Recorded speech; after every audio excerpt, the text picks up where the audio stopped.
You're born in a private wing of a hospital in Culiacan.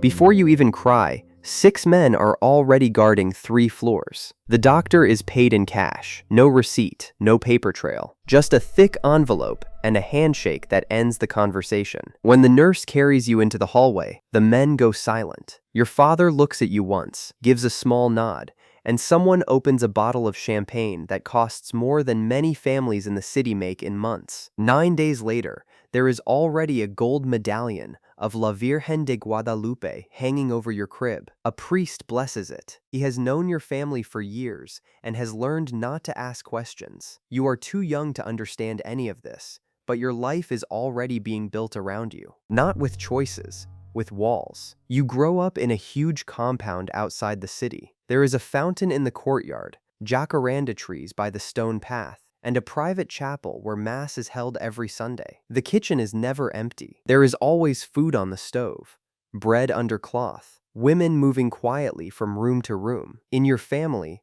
an empty table means something is wrong. A full table means love is still alive. But even as a little girl, you can feel the tension hiding under the beauty. Men arrive after midnight and leave before sunrise. Engines hum outside your bedroom window. Gates open, gates close. Some mornings the whole house feels normal again, except the ashtray is full. 2 glasses are still on the table, and your mother is already dressed, staring out the kitchen window like she is waiting for the house to tell her what happened. You have almost everything a little girl could want. Dresses from Guadalajara, toys from the United States, a pony one summer, a bedroom bigger than some people's homes. But there is one thing you never get, the chance to be ordinary. You do not go to normal school. Tutors come to the house instead. Your father pays them well for one reason. They teach you, then they leave, and they never discuss your family again. You spend your afternoons with your cousins, children of your father's associates. They let you win games before you even know why. Even as children, they already understand the order of the world you were born into. Your first clear memory is in the kitchen. Your grandmother is making tamales. The radio is low. 5 men sit around the table drinking coffee in total silence. Thick hands, thick necks, hard faces that soften only when they look at you. They call you princesa. You are barely 7, and grown men step aside when you walk through the room. Your father adores you. That is what makes everything harder later. He braids your hair on Sunday mornings with hands made for violence, not ribbons. He reads to you before bed. Always old Mexican stories, never American ones. He remembers tiny things you say and brings back gifts weeks later, like he has been carrying your wishes around with him. He is never gentle with the world, but with you he tries. And still, even as a child, you know there is another version of him. You see it when a phone rings and his jaw locks. You hear it in the way men lower their voices when he enters a room. You feel it after midnight, when cars pull into the driveway and doors open with too much urgency for anything good to be happening. Your mother hears those cars too. She was raised in Mazatlan and married your father at 18. She never asks where the money comes from, at least not in front of you. At night, when your father leaves at strange hours, she stands at the kitchen window and waits for his headlights to come back through the gate. She never says she is afraid. In your family, fear does not speak. Fear fixes lipstick. Fear folds napkins. Fear sets the table and says dinner is ready. When you are 9, you finally ask the question that has been growing inside you for months. What does Papa actually do? She sets her fork down carefully. He provides for us, she says. He has businesses, transport, agriculture, imports. You want to believe her, but by then you have counted the cameras on the property. You have noticed how shop owners smile too quickly when your father walks in. You have seen envelopes passed under tables and carried into back rooms. Even as a child, you know what adults sound like when they are protecting you with a lie. Your father is obsessed with one thing above all else: school. You're going to be better than all of us, he tells you. You're going to be legitimate. He says the word like it is holy. So you study hard. English, literature, math, art. You learn fast because pleasing him matters more than you want it to. Then another dream starts growing inside you. Fashion. At first, it is just sketches and notebook corners. Then full designs hidden under your mattress. Dresses, coats, sharp silhouettes. Clothes that make women look powerful, not fragile. You do not tell many people, In your world, wanting something private feels dangerous. Anything that belongs only to you can be taken. When you are 13, your father takes you to a dinner in the city. The restaurant belongs to the family. It is closed for the night. 30 men are already inside. The room stills the moment your father walks in. Not one man stays seated. Every single one stands. He does not introduce you. He places one hand on your shoulder and walks you to the table. That is enough.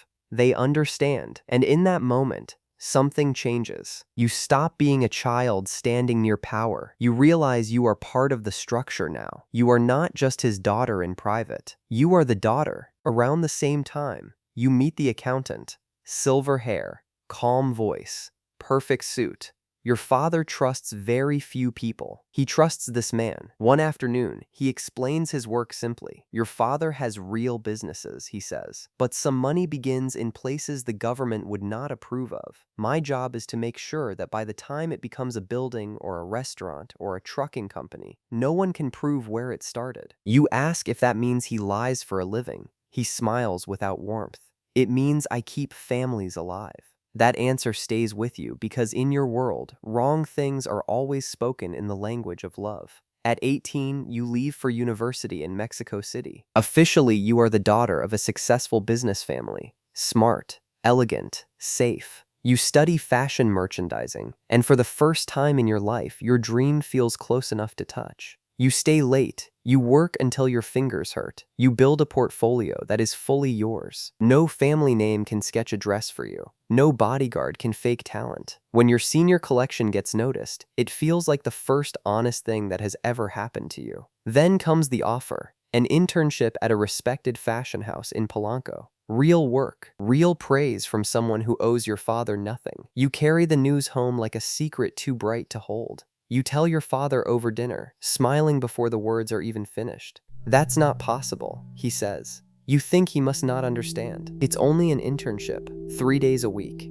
You'll work with the family businesses. But this is what I studied for. His face hardens, not loud, not angry. Worse, closed. This conversation is over. The next morning, you call the fashion house and turn them down. Your voice sounds steady. Your hand does not. After the call ends, you sit on the edge of your bed and stare at the floor for a long time, because for the first time you understand something clearly. Your father does not just want to protect your life. He wants to decide its shape. So you join the family business. Your title sounds clean. Assistant Director of Operations for the Hospitality Division. You attend meetings, approve invoices, review supplier contracts, smile at events. You become very good at it, which turns out to be the worst part.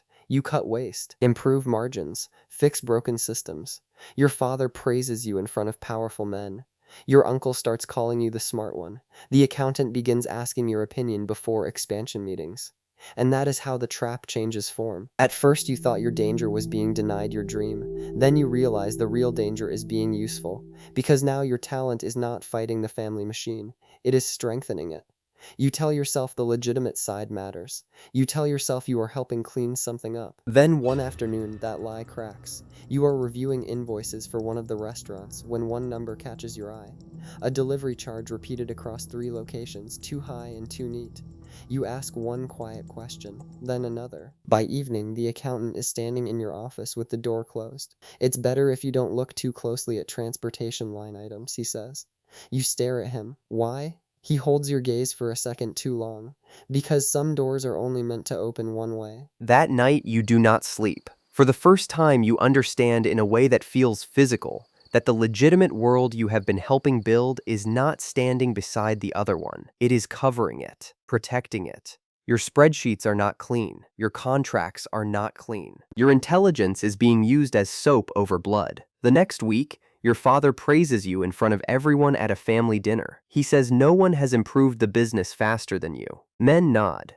Glasses lift. Your mother smiles without showing teeth. You smile too, because that is what this family trains you to do.